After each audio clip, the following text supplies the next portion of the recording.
Hello everyone, welcome back to the channel. मैं हूं रुद्र, आपका नीट बायोलॉजी एक्सपर्ट। आज इस वीडियो में बात करने वाले एक बहुत इंपॉर्टेंट टॉपिक के बारे में, माइक्रोब्स इन ह्यूमन वेलफेयर के बारे में। होता क्या है माइक्रोब्स इन ह्यूमन वेलफेयर? हमारे लाइफ के अंदर आपको पता है जितने भी माइक्रोब्स होते हैं मैक्सिमम क्या करते हैं, बीमारी काज करने का काम करते हैं। लेकिन हमारे लिए कुछ है, ह्यूमन के लिए कुछ ऐसे भी माइक्रोब्स होते हैं जो कि यूजफुल होते हैं। उन्हीं के बारे में आज इस चैप्टर में हम बात करने वाले हैं। बहुत ही छोटा चैप्टर, बहुत इंपॉर्टेंट चैप्टर है। हर साल नीट के एग्जाम में 2 क्वेश्चन पूछे जाते हैं। ये आज का 15 मिनट आपके लिए बहुत ही यूजफुल होने वाला है। 15 मिनट में आप 8 मार्क्स अपना फिक्स कर लेंगे। 8 मार्क्स सिलेक्शन के लिए बहुत इंपॉर्टेंट होते हैं। अगर 15 मिनट पढ़ के 8 मार्क्स पक्का है आ जाएगा तो बहुत ही इंपॉर्टेंट है। तो चलिए शुरू करते हैं। आपको क्या करना है, जहां से मैं बताऊंगा क्वेश्चन वहीं से आएगा। जितना मैं अंडरलाइन करूंगा उतना ही आपको पढ़ना है। इसके बाहर इस चैप्टर में कुछ नहीं पढ़ना है। सबसे पहले अगर हम बात करें माइक्रोब्स होते क्या क्या हैं। माइक्रोब्स हमारे पास होते हैं, प्रोटोजोआ होते हैं। प्रोटोजोआ माइक्रोब्स हैं, बैक्टीरिया माइक्रोब्स है, फंजाई माइक्रोब्स है, वायरस माइक्रोब्स है, वायरस माइक्रोब हैं एंड प्रियंस माइक्रोब्स हैं। इसमें से जो प्रोटोजोआ होते हैं मैक्सिमम बीमारी काज करने का काम करते हैं। बैक्टीरिया मैक्सिमम डिकम्पोजर होते हैं, बीमारी काज करते हैं। वहीं जो फंजाई होते हैं ये भी डिकम्पोजर होते हैं, सेप्रोफाइटिक होते हैं। वायरस आपको पता है वायरस 2 तरीके का होता है। एक होता है सिंगल स्टैंडर्ड आरएनए, एक होता है डबल स्टैंडर्ड आरएनए, एक होता है आपका डबल स्टैंडर्ड डीएनए या सिंगल स्टैंडर्ड डीएनए। फिर आते हैं वायराइड्स। वायराइड्स क्या होते हैं? आपके लो मॉलिक्यूलर वेट जो आरएनए होते हैं उसको वायराइड्स कहते हैं। एंड जो प्रियांस होते हैं ये प्रोटीन के बने होते हैं। प्रोटीन आपस में क्रिस्टलाइज हो जाता है, कई फोल्ड स्ट्रक्चर बना लेता है और ये प्रोटीन कहलाता है। इसका जो वेट होता है, इसकी साइज होती है ये वायरस के बराबर होती है। लेकिन इसके बाहर कोई भी कवरिंग नहीं पाई जाती, केवल क्या होता है प्रोटीन का लेयर होता है। प्रोटीनियस इन्फेक्शियस एजेंट क्या होते हैं? प्रियांस होते हैं। Microbes are present everywhere in soil, water and air. ये सभी जगह प्रेजेंट है, जितने भी माइक्रोब्स हैं सभी जगह प्रेजेंट है। इसीलिए इनको माइक्रोब्स को हम क्या कहते हैं? Cosmopolitan. Microbes are cosmopolitan in nature. Cosmopolitan in nature. Cosmopolitan का मतलब होता है वो हर जगह प्रेजेंट होते हैं। फिर आता है एग्जांपल ऑफ बैक्टीरिया। बैक्टीरिया की अगर हम बात करें तो on the basis of shape है। जो बैक्टीरिया होती है 4 तरह की होती है। एक होता है कोकी शेप यानी कि स्फेरिकल होता है, दूसरा होता है रॉड लाइक, तीसरा होता है स्पाइरल या फिर फ्लैजिलेटेड बैक्टीरिया एंड चौथा होता है विब्रियो या कामा शेप बैक्टीरिया। जो विब्रियो या कामा शेप है बैक्टीरिया उसका इंपॉर्टेंट एग्जांपल है विब्रियो कॉलेरा, जो कि कॉलेरा काज करने का काम करता है। वहीं जो स्पाइरुलम बैक्टीरिया है उसका एग्जांपल है हेलिकोबैक्टर पॉर्ली एंड स्पाइरुलेटेड ट्रिपैनोसोमा पैलियोडम। वहीं अगर हम बात करें नेक्स्ट हमारे पास आ जाता है बैक्टीरियोफेज। बैक्टीरियोफेज क्या होता है? वायरस होता है। बैक्टीरियोफेज में आपको क्या याद रखना है? बैक्टीरियोफेज का स्ट्रक्चर। बैक्टीरियोफेज के स्ट्रक्चर की अगर हम बात करें तो सबसे ऊपर होता है कैप्सिड का हेड। कैप्सिड का जो हेड होता है प्रोटीन का बना होता है। कैप्सिड का जो हेड होता है ये प्रोटीन का लेयर होता है। इसके अंदर जेनेटिक मटेरियल पैक होता है, या तो जेनेटिक मटेरियल डीएनए हो सकता है या तो आरएनए हो सकता है। देन एक और स्ट्रक्चर आता है जिसका नाम होता है कॉलर, और फिर आता है आपका टेल फाइबर। टेल फाइबर जो होता है ये बैक्टीरिया के साथ अटैचमेंट में हेल्प करता है। टेल फाइबर बैक्टीरिया के साथ लैंडिंग प्लेटफॉर्म का काम करता है। फिर आपके एनसीईआरटी में एक और फिगर दिया हुआ इंपॉर्टेंट फिगर है, अगर आप याद रख लेंगे तो ये किसकी कॉलोनी है? फंगल की कॉलोनी के बारे में दिया हुआ है। एंड यहाँ पे एक माइक्रोस्कोपिक स्ट्रक्चर दिया हुआ है कॉलोनी का। तो ये 3 फिगर आपके एनसीईआरटी में दिए हुए हैं। तीनों फिगर इंपॉर्टेंट है, आपको याद रखना होगा। नेक्स्ट अगर आगे हम बात करें माइक्रोब्स किस किस चीज में यूज होते हैं, तो माइक्रोब्स का सबसे पहला यूज है हाउस होल्ड प्रोडक्ट बनाने में। हाउस होल्ड प्रोडक्ट क्या होता है? जैसे आपका कर्ड बनाना हो, चीज बनाना हो, ये किसके लिए होता है? हाउस होल्ड प्रोडक्ट होते हैं, ये माइक्रोब्स की मदद से बनते हैं। बायो फर्टिलाइजर की तरह हम माइक्रोब्स का यूज करते हैं। बायो कंट्रोल एजेंट की तरह यूज करते हैं। बायोगैस प्रोडक्शन के लिए जैसे मेथेनोजेंस बैक्टीरिया है, इसका मेथेनोजेंस बैक्टीरिया का यूज करते हैं मेथेन प्रोडक्शन के लिए। वहीं सीवेज ट्रीटमेंट के लिए हम बैक्टीरिया का यूज करते हैं। एरोबिक बैक्टीरिया होती हैं, एनारोबिक बैक्टीरिया होती हैं सीवेज ट्रीटमेंट के लिए। नेक्स्ट हमारे पास अगर बात करें तो सबसे ज्यादा जो इंपॉर्टेंट है, जहां क्वेश्चन आपके लिए पूछा जाएगा, आपको इस सब नहीं पढ़ना है, केवल एक पढ़ना है इंडस्ट्रियल प्रोडक्ट। इंडस्ट्रियल प्रोडक्ट बनाने में भी किसका यूज किया जाता है? माइक्रोब्स का यूज किया जाता है। जैसे अगर वाइन बनाना हो, बियर बनाना हो, फर्मेंटेशन करना हो, हम किसकी मदद से करेंगे? बैक्टीरिया की मदद से करेंगे। हमें ब्रेड बनाना हो, हम किसकी मदद से बनाएंगे? यहाँ पे माइक्रोब्स की मदद से, ईस्ट की मदद से बनाएंगे। तो ये सारी क्या है ह्यूमन वेलफेयर में माइक्रोब्स का यूज है। नेक्स्ट आगे बढ़ते हैं। सबसे पहला है कर्ड। आपको मैं जितना अंडरलाइन कराऊंगा उतना ही याद रखना है, बाकी आप को नहीं पढ़ना है। अगर कर्ड की बात करें तो कर्ड किसके द्वारा बनता है? कर्ड को बनाने के लिए एक बैक्टीरिया आती है जिसका नाम है लैक्टोबैसिलस है या फिर लैब बैक्टीरिया। लैक्टोबैसिलस या फिर लैब बैक्टीरिया जो फुल फॉर्म होता है lactic acid bacteria. Lactic acid bacteria काम क्या करता है? जो लैक्टिक एसिड बैक्टीरिया होता है ये विटामिन B12 के अमाउंट को बढ़ा देता है। कर्ड के अंदर न्यूट्रिशनल क्वालिटी किसकी बढ़ती है? विटामिन B12 की न्यूट्रिशनल क्वालिटी बढ़ती है। केवल 3 पॉइंट से याद रखना है, कर्ड, विटामिन B12 और लैब बैक्टीरिया। नेक्स्ट आगे हम बात करें तो चीज बनाने के लिए हम किस का यूज करते हैं? तो चीज बनाने के लिए हम करते हैं सबसे पहला चीज जो होता है स्विस चीज। स्विस चीज जो होता है ये किसके द्वारा बनता है? Propioni bacterium. प्रोपियोनी बैक्टीरियम शर्मानी, जो प्रोपियोनी बैक्टीरियम शर्मानी होती है ये क्या बनाती है? स्विस चीज का प्रोडक्शन करती है। प्रोपियोनी बैक्टीरियम शर्मानी किसका प्रोडक्शन करती है? स्विस चीज का प्रोडक्शन करती है। इसके अंदर जो होल होता है ये होल होता है ड्यू टू दी CO2। यहाँ पे जो होल बन जाता है due to the production of the CO2।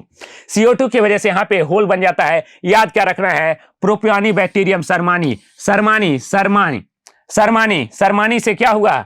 CO2। शर्मानी से CO2, शर्मानी से स्विस चीज, शर्मानी से CO2, शर्मानी से स्विस चीज। वहीं अगर बात करें रॉकीफोर्ट चीज, रॉकीफोर्ट चीज जो बनता है वो किसके द्वारा बनता है? फंजाई के द्वारा बनता है। बहुत इंपॉर्टेंट है। स्विस चीज किसके द्वारा बनता था? स्विस चीज जो बनता था वो बैक्टीरिया के द्वारा बनता था, लेकिन जो रॉकीफोर्ट चीज होता है ये पेंसिलियम रॉकीफोर्ट फंजाई के द्वारा बनता है। पेंसिलियम रॉकीफोर्ट फंजाई के द्वारा बनता है। इट्स सेमी हार्ड चीज। ये जो होता है ये ना तो बहुत ज्यादा सॉलिड होता है ना तो बहुत लिक्विड होता है, ये सेमी हार्ड होता है। याद क्या रखना, केवल रॉकीफोर्ट चीज किसके द्वारा बनता है? वो फंजाई के द्वारा बनता है। देन आता है डो बनाने के लिए हम किसका यूज करते हैं? तो डो बनाने के लिए अभी हम माइक्रोब्स का यूज करते हैं। Dough which is making the food such as the dosa, idli fermented by bacteria. कौन सी बैक्टीरिया? यहाँ पे डिफरेंट है फर्मेंटेड एरोबिक बैक्टीरिया आती है जो कि फर्मेंटेशन करने का काम करती हैं। यहाँ पे जो छेद होता है वो किसकी वजह से होता है? CO2 गैस के प्रोडक्शन की वजह से होता है। तो डो बनाने में या फिर हमें क्या बनाना है? ताड़ी बनाना है, बियर बनाना है, उसके लिए भी हम क्या करते हैं? ताड़ी बनाने के लिए फर्मेंटेशन के लिए हम बैक्टीरिया का यूज करते हैं। Traditional drink part of the southern Indian made by the fermenting SAP from the palm. ताड़ी बनाने के लिए, टोडी बनाने के लिए किसका यूज करते हैं? बैक्टीरिया का यूज करते हैं। नेक्स्ट आता है फर्मेंटेड ब्रीवेज। फर्मेंटेड ब्रीवेज की बात करें तो ब्रीवेज बनाने के लिए जो सबसे ज्यादा यूज किया जाता है वो बेवर सिस्ट का यूज किया जाता है। बेवर सिस्ट क्या होती है? सेक्रोमाइसिस सेरेवेसी। बेवर सिस्ट जो होती हैं उनको नाम दिया जाता है सेक्रोमाइसिस सेरेवेसी। सेक्रोमाइसिस सेरेवेसी क्या काम करते हैं? जितने भी सीरियल्स होते हैं, फ्रूट होते हैं, उनको फर्मेंट करके क्या बनाती है? अल्कोहल बनाती है। आपको यहाँ पे यह 2 पॉइंट याद रखना होगा कि कौन सा यहाँ पे अल्कोहल। अल्कोहल 2 तरीके का होता है, एक होता है डिस्टिलेटेड अल्कोहल, एक होता है अनडिस्टिलेटेड या फिर नॉन डिस्टिलेटेड अल्कोहल। डिस्टिलेटेड क्या होता है? जिसके अंदर जो अल्कोहल का अमाउंट है 14% से क्या होता है? ज्यादा होता है। और डिस्टिलेटेड होता है जिसके अंदर 14% या 14% से कम होता है अल्कोहल का अमाउंट है, वो क्या होता है? नॉन डिस्टिलेटेड होता है। तो यहाँ पे बेवर से सेक्रोमाइसिस सेरेवेसी के द्वारा क्या किया जाता है? आपका अल्कोहल बनता है, फर्मेंटेशन किया जाता है। इसी सेक्रोमाइसिस सेरेवेसी को ब्रेकर ईस्ट भी कहते हैं। ब्रेकर ईस्ट का मतलब होता है ये बेकरी इंडस्ट्री के अंदर काम आते हैं, ब्रेड बनाने के काम आती हैं। Saccharomyces cerevisiae known as the baker yeast and the brewers yeast. इसी को हम क्या नाम देते हैं? बेकर ईस्ट और बीवर्स ईस्ट दोनों नाम देते हैं। देन आता है फर्मेंटेड ब्रीवेज। कौन कौन से होते हैं? फर्मेंटेड ब्रीवेज के एग्जांपल हमारे लिए इंपॉर्टेंट है। फर्मेंटेड ब्रीवेज जो होते हैं वो विस्की, ब्रांडी एंड रम होते हैं। विस्की, ब्रांडी एंड रम होते हैं। वहीं जो वाइन और बियर होते हैं, वाइन और बियर जो होते हैं ये विदाउट डिस्टिलेशन या नॉन डिस्टिलेशन से बनते हैं। विदाउट डिस्टिलेशन से वाइन और बियर बनते हैं जिनके अंदर जो अल्कोहल का अमाउंट होता है 14% से कम होता है। वहीं विस्की, ब्रांडी और रम जो होता है ये किसके द्वारा बनता है? डिस्टिलेशन के द्वारा बनता है। देन आगे बढ़ते हैं। ये आपके एनसीईआरटी में 2 फिगर दिया हुआ, दोनों फिगर इंपॉर्टेंट है। किसका फिगर है? फर्मेंटेशन का फिगर। इसके अंदर बहुत बड़े बड़े प्लांट लगे होते हैं जिनका यूज किया जाता है फर्मेंटेशन करने के लिए। देन आता है एंटीबायोटिक्स। एंटीबायोटिक्स जो होता है ये भी एक आपका माइक्रोब्स के द्वारा बनाया गया प्रोडक्ट है। माइक्रोब्स क्या करता है? एक प्रोडक्ट बनाता है एंटीबायोटिक्स जो कि दूसरे माइक्रोब्स के ऊपर एक्ट करता है। एंटीबायोटिक क्या है? Are the chemical substance which are the produced by the some microbes and the kill the other are the related growth of the other disease causing microbes. Microbes, antibiotic का मतलब क्या होता है? Antibiotic के अगर हम वर्ड को देखें तो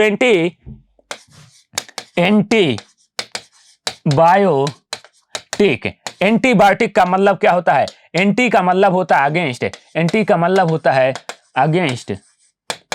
अगेंस्ट, वहीं बायोटिक का मतलब होता है लाइफ। एंटी का मतलब अगेंस्ट और बायोटिक का मतलब लाइफ। ये क्या करता है? एक है माइक्रोब्स बनाता है और ये दूसरे माइक्रोब्स के लाइफ के अगेंस्ट काम करता है। जैसे अगर फंजाई ने बनाया, अगर फंजाई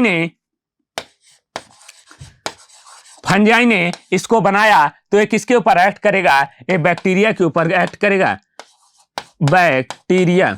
ये बैक्टीरिया के ऊपर एक्ट करेगा और बैक्टीरिया के ग्रोथ को रोक देगा। यहाँ पे ग्रोथ को रोक देगा इसी, या फिर इसको किल कर देगा। तो किसके अगेंस्ट हुआ? ये बैक्टीरिया के अगेंस्ट हुआ, इसीलिए क्या कहा जाता है? एंटीबायोटिक कहा जाता है। वहीं अगर ह्यूमन के रेफरेंस में देखें, ह्यूमन के लिए देखें तो ह्यूमन के लिए होता है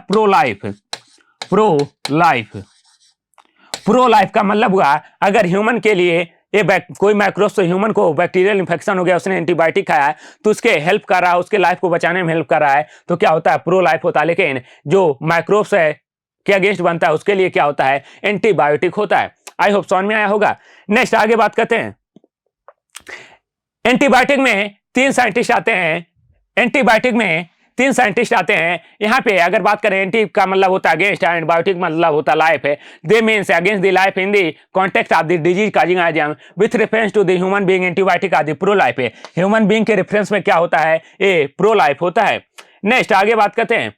penicillin was first antibiotic discovered. Penicillin जो था सबसे पहला एंटीबायोटिक डिस्कवर किया गया था। कहां पे बनता है? It was a chance discovery. किसने डिस्कवर किया था? अलेक्जेंडर फ्लेमिंग ने। पेनिसिलिन की डिस्कवरी किसने किया था? अलेक्जेंडर फ्लेमिंग ने किया था। किसके ऊपर वर्क कर रहे थे? तो ये जो वर्क कर रहे थे स्टेफिलोकाकस बैक्टीरिया के ऊपर, स्टेफिलोकाकस बैक्टीरिया के ऊपर कर रहे थे। याद रखना, स्टेफिलोकाकस बैक्टीरिया एंटीबायोटिक नहीं बनाता है। एंटीबायोटिक जो बनाता है while the working on the staphylococcus bacteria once observed that fungus grow on the its unwashed culture plate around the staphylococci could not be grow. ये किसके द्वारा एंटीबायोटिक निकलता है? एंटीबायोटिक जो निकलता है वो फंगाई के द्वारा निकलता है, लेकिन ये किसके ग्रोथ को रोक देता है? बैक्टीरिया के ग्रोथ को रोक देता है। स्टेफिलोकाकी बैक्टीरिया को रोक देता है। He found that due to the chemical produced by fungus, कौन से फंगस के ऊपर काम कर रहे थे? तो फंगस का नाम इंपॉर्टेंट है पेनिसिलियम नॉक्टाटम। किस फंगस के ऊपर काम कर रहे थे? पेनिसिलियम नॉक्टाटम के ऊपर काम कर रहे थे, जिसकी वजह से क्या हुआ? यहाँ पे बैक्टीरिया का ग्रोथ रुक गया। किसने किया था? अलेक्जेंडर फ्लेमिंग ने। Alexander Fleming, Ernst Chain and Florey, 3 scientist को Alexander Fleming, Ernst Chain and Howard Florey को क्या दिया गया था? नोबेल प्राइज दिया गया था for the discovery of the antibiotic. कब दिया गया था? 1945 के अंदर। Fleming, Chain and the Florey was the awarded by the Nobel prize in 1945 for this discovery. Important point है आगे आपका एंटीबायोटिक। नेक्स्ट सबसे ज्यादा इंपॉर्टेंट पूरे चैप्टर में सबसे ज्यादा जो इंपॉर्टेंट है आपका ये पार्ट है। इस पार्ट से मैं गारंटी बताता हूं ये क्वेश्चन आएगा ही आएगा। या तो आपकी मैचिंग में आ जाए या तो डायरेक्ट ही पूछ लिया जाए। या तो मैचिंग में आएगा क्वेश्चन इससे, या तो डायरेक्ट पूछ लिया जाएगा कि यहाँ पे कौन सा ऑर्गेनिक सब्सटेंस है, ऑर्गेनिक एसिड है, कौन सा माइक्रोब बनाता है और काम क्या किससे निकलता है। ऑर्गेनिक एसिड, माइक्रोब्स और के टाइप ऑफ है यहाँ पे माइक्रोब्स है। जैसे अगर सिट्रिक एसिड की बात करें, सिट्रिक एसिड जो बनता है वो एस्परजिलस नाइगर के द्वारा बनता है। सिट्रिक एसिड एस्परजिलस नाइगर, और जो एस्परजिलस नाइगर होता है फंगाई होता है। वहीं जो एस्टिक एसिड होता है एस्टोबैक्टर एक्टिव होता है, बैक्टीरिया होता है। वहीं ब्यूटारिक एसिड कोलेस्टीरियम ब्यूटारिकम होता है, बैक्टीरिया होता है। एंड लैक्टिक एसिड जो होता है लैक्टोबैसिलस होता है। एंड ये भी क्या होता है? बैक्टीरिया होता है। Citric acid Aspergillus niger fungus होता है। वहीं acetic acid Aspergillus Acetobacter aceti bacteria होता है। Butyric acid Clostridium butyricum bacteria होता है। एंड लैक्टिक एसिड लैक्टोबैसिलस ये भी क्या होता है? बैक्टीरिया होता है। यहाँ पे सारे के सारे बैक्टीरिया, केवल एस्परजिलस नाइगर क्या है? एक फंगस है। तो बहुत इंपॉर्टेंट है ये, जरूर एक क्वेश्चन आएगा। एक क्वेश्चन तो इस पार्ट से आएगा ही आएगा। नेक्स्ट आता है, नेक्स्ट सबसे ज्यादा जो क्वेश्चन पूछे जाएंगे microbes in the industrial products. जो माइक्रोब्स इंडस्ट्रियल प्रोडक्ट बनाने में यूज किए जाते हैं वो कौन कौन से हैं? सबसे पहला आपका पेक्टिनेज एंड प्रोटीएज। जो पेक्टिनेज एंड प्रोटीएज होते हैं ये बॉटल है जूस क्लियरिंग एजेंट होते हैं। पेक्टिनेज आपको केवल ये क्या याद रखना है, पेक्टिनेज एंड प्रोटीएज क्या काम करते हैं? Bottle juice clearing agent.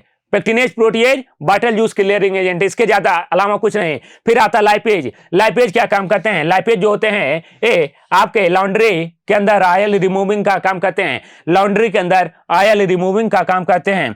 Next हमारे पास आता है स्टेप्टोकाइनेज। बहुत इंपॉर्टेंट है, बहुत बहुत इंपॉर्टेंट है। आप स्टेप्टोकाइनेज की अगर हम बात करें, इसको टिश्यू प्लाज्मोजेन एक्टिवेटर भी कहा जाता है। टिश्यू प्लाज्मोजेन एक्टिवेटर भी कहा जाता है। काम क्या करता है? ये क्लॉट ब्लस्टर की तरह काम करता है। अगर यहाँ पे क्या हो गया, आपके ब्लड वेसल्स के अंदर क्लॉट बन गया है, इस क्लॉट को तोड़ने का काम करता है, क्लॉट ब्लस्टर की तरह काम करता है। बहुत इंपॉर्टेंट है। किसके द्वारा बनता है? तो स्टेप्टोकाकस बैक्टीरिया के द्वारा निकलता है।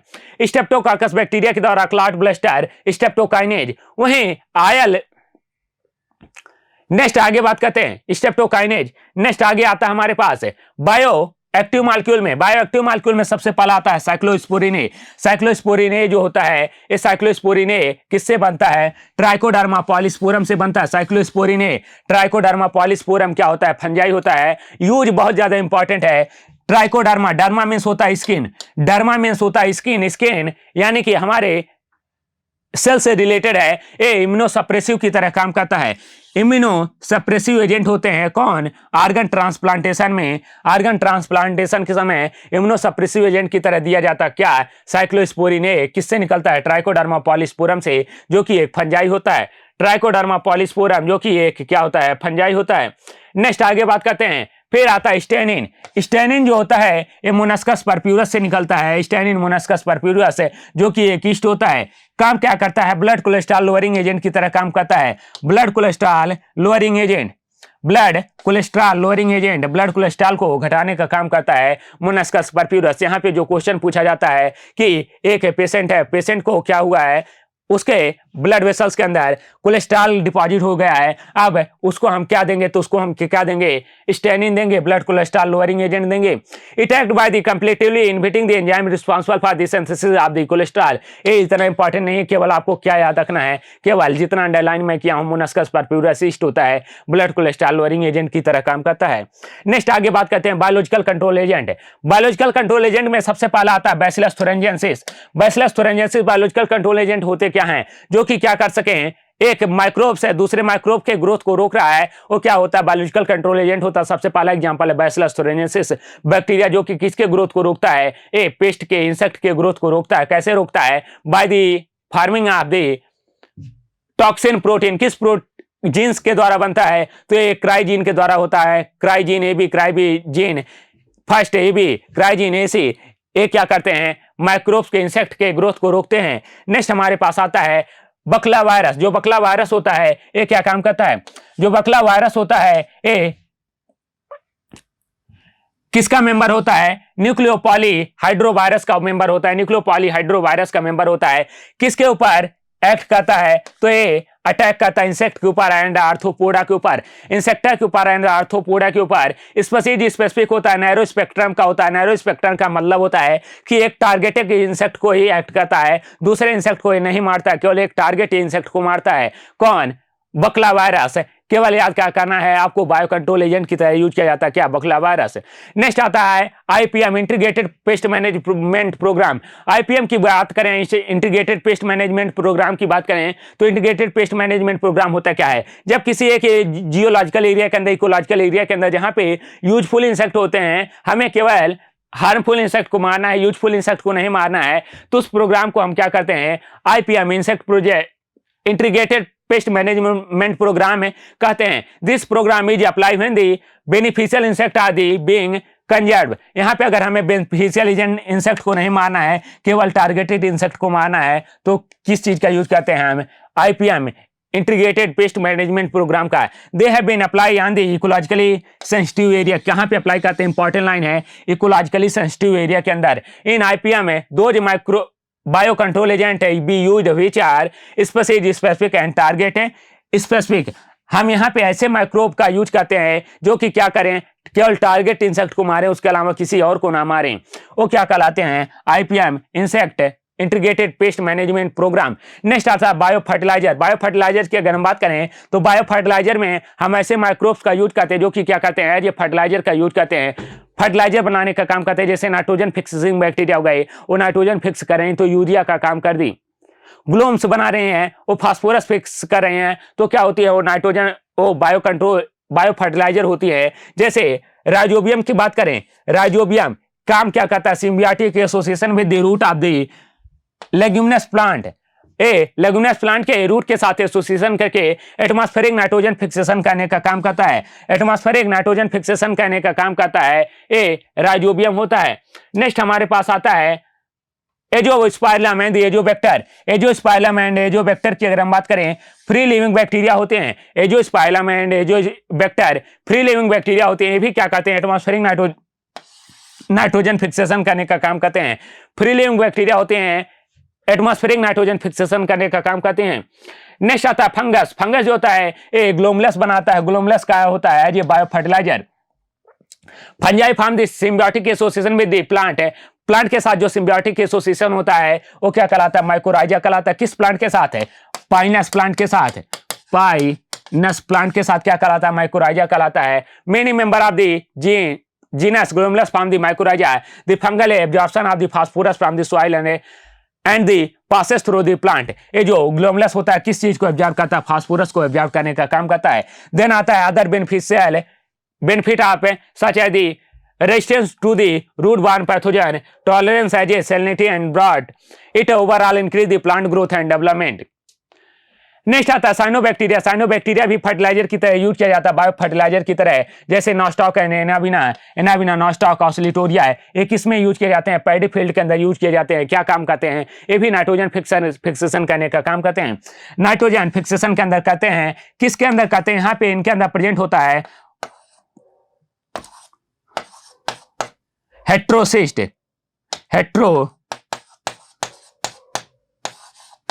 हेट्रोसिस्ट सेल प्रेजेंट होता है, उसके अंदर नाइट्रोजन फिक्सेशन करने का काम करते हैं ये बायो फर्टिलाइजर। देन आता है microbes in the biogas production. Biogas production में भी माइक्रोब्स का यूज होता है। सबसे पहले अगर हम बात करें माइक्रोब्स है, गोबर गैस बनाते कैसे हैं, काउडंक है, काउडंक को माइक्रोब्स है यहाँ पे तोड़ेंगे, उसको ब्रेक डाउन करेंगे माइक्रो पार्टिकल के अंदर, जिससे हमें गैस मिलेगा।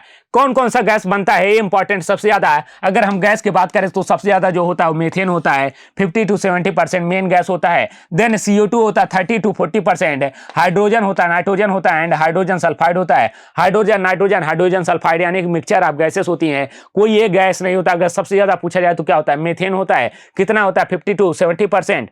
नेक्स्ट हमारे पास आता है बायोगैस प्रोडक्शन इन 3 स्टेप। कितने स्टेप में होता है, सबसे पहले आता है काउडंग। काउडंग को फर्स्ट स्टेप में slow step rate determining step होता है, इसको तोड़ा जाता है मोनोमर के अंदर। मोनोमर में अगर जब टूट जाता है तब इसका फिर क्या होता है, ए ऑर्गेनिक एसिड के अंदर टूटता है, ऑर्गेनिक एसिड में एस्टिक एसिड के अंदर, और एस्टिक एसिड से फिर मेथेन बनता है या फिर बायोगैस बनता है। बायोगैस का यूज कहाँ किया जाता है, एज ए फ्यूल की तरह हम यूज करते हैं। किसने बायोगैस को बढ़ावा दिया था, तो किसने इसको बनाया था, तो एग्रीकल्चर रिसर्च इंस्टीट्यूट ने। एग्रीकल्चर रिसर्च इंस्टीट्यूट ने, IAR इसका फुल फॉर्म इंपॉर्टेंट है, एग्रीकल्चर रिसर्च इंस्टीट्यूट है, IAR and khadi and the village industrial, khadi and village industrial KVIC, khadi and village industrial KVIC। ये है बायोगैस है का प्लांट, बायोगैस का ये प्लांट है। यहाँ पे फिगर को याद रख लीजिए, ये डाइजेस्टर है, ये है गैस होल्डर, और यहाँ पे आता है आपका स्लाइड डाइजेस्टर, जहां से हम क्या करते हैं, गोबर को डालते हैं। फिर यहाँ पे आता है डंग वाटर का मिक्सचर, और गैस क्या बनते हैं आपके CH4 CO2 और नाइट्रोजन सल्फर डाइऑक्साइड, बहुत सारे गैसेस का मिक्सचर बनता है। More than 25% human population suffering from the hunger. Next हमारे पास आता है माइक्रोब्स का यूज हम फूड प्रोडक्शन के लिए करते हैं। कितने परसेंट ह्यूमन पॉपुलेशन हंगर से जूझ रही है, तो इंपॉर्टेंट है 25%। 25% ह्यूमन पॉपुलेशन को प्रॉपर फूड नहीं मिल पाता है। Conventional agriculture food production serial है, पल्सेस वेजिटेबल फ्रूट है, may or may not be able to meet a demand of the food and the rate of which human remain population is increased। फिर आता है The shift of the again diet more than determine 3 to 10 kg of the grain to the produce 1 kg of the meat animal farming. फिर इसके बाद आता है आपका single cell protein. Single cell protein की अगर हम बात करें, सिंगल सेल प्रोटीन होता क्या है? सिंगल सेल प्रोटीन में हम यूज करते हैं माइक्रोब्स का यूज करके हम प्रोटीन बनाने का काम करते हैं। जैसे एग्जांपल आता है स्पाइरुलिना की अगर हम बात करें, spirulina source of the good protein होता है। Microbes grow easily on the material like the waste water from the potato processing plant containing the starch molasses animal nature and the even in the sewage।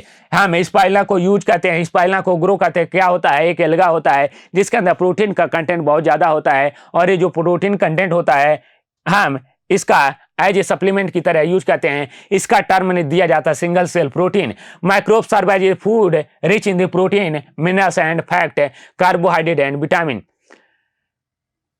यहाँ पे NCERT में एक और line लिखी हुई है 250 gram of the microorganism like the methylophilus. 250 gram of the methylophilus because of its high rate of the biomass produce and grow can be accepted to produce 25 ton of the protein. 250 gram microphilus जो होता है ये लगभग 225 ton protein का production कर सकता है। ये हमारा पूरा का पूरा माइक्रोब्स इन ह्यूमन वेलफेयर जितना मैं अंडरलाइन किया हूं, इससे ज्यादा आपका एग्जाम में नहीं पूछा जाएगा। सबसे पहले जो ज्यादा इंपॉर्टेंट है वो आपका सबसे ज्यादा जो इंपॉर्टेंट है वो है microbes as a industrial product. Microbes as a industrial product, उसमें भी सबसे पहला आता है आपका ऑर्गेनिक एसिड कौन बनाता है, देन आता है pectinase and protease lipase, then आता है आपका स्ट्रेप्टोकाइनेज, देन आता है आपका साइक्लोस्पोरिन। क्या काम करता है? ये इम्यूनोसप्रेसिव एजेंट की तरह काम करता है। देन आता है स्टेनिन, ये ब्लड कोलेस्ट्रॉल लोअरिंग एजेंट की तरह काम करता है। बायो कंट्रोल के एजेंट की बात करें तो आग का सबसे पहला आता है बैसिलस तुरंजिसिस, देन बकला वायरस। आई होप समझ में आया होगा। ऐसे ही छोटे टॉपिक के रिवीजन के लिए जितने भी इंपॉर्टेंट टॉपिक हैं उसको मैं 5 मिनट में 10 मिनट में आपको रिवाइज करा दूंगा, ताकि आपके नीट के एग्जाम में जाते वक्त जितने इंपॉर्टेंट एग्जाम्पल है, जितने छोटे छोटे टॉपिक है जो आपके नीट के एग्जाम में आते हैं, वो आपका बहुत अच्छे से तैयार हो जाए। अगर अभी तक आपने हमारे चैनल को फॉलो नहीं किया, चैनल को फॉलो कर लें, सब्सक्राइब कर लें एंड बेल आइकन को दबा दें। हमारे PYQ सीरीज को भी ज्वाइन करें, जहां पे हम पिछले 15 सालों का PYQ कर रहे हैं ईयर वाइज, जिससे आपके नीट के एग्जाम में बहुत अच्छा मार्क्स स्कोर होगा। क्योंकि आपको पता है जो नीट के एग्जाम में मार्क्स आता है, क्वेश्चन पूछे जाते हैं, वो PYQ सीरीज से ही पूछे जाते हैं, तो आपके लिए बहुत इंपॉर्टेंट है। साथ में आप हमारे निचोड़ सीरीज को भी ज्वाइन करें, जिसमें हम एनसीईआरटी की इंपॉर्टेंट लाइनों को डिस्कस करते हैं। आई होप आपको समझ में आया होगा। मिलते हैं नेक्स्ट वीडियो में, तब तक के लिए थैंक यू।